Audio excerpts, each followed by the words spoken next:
ایک مولوی سفر کر رہا تھا۔ اگلی سیٹ پر بیٹھی ایک عورت بار بار اپنے بچے سے کہہ رہی تھی، بیٹا تم یہ حلوہ کھا لو ورنہ میں اس مولوی انکل کو دے دوں گی۔ جب عورت نے چوتھی مرتبہ یہی کہا تو مولوی بولا، بہن جی جلدی فیصلہ کرو، تمہاری وجہ سے میں 4 سٹاپ آگے آ چکا ہوں۔ ڈاکو مسافروں کو لوٹ رہے تھے۔ ایک ڈاکو نے مسافر سے کہا، تمہارے پاس جو کچھ بھی ہے نکال دو۔ مسافر بھائی آہستہ سے بولو، میرے پاس ٹکٹ بھی نہیں ہے۔ بیوی کے ہوتے ہوئے بھی شوہر چھٹی والے دن کپڑے دھو رہا تھا۔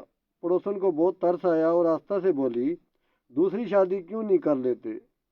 شوہر روتے ہوئے بولا، میں اس سے زیادہ کپڑے نہیں دھو سکتا۔ آپ سے گزارش ہے کہ برائے مہربانی میرے چینل کو سبسکرائب کریں۔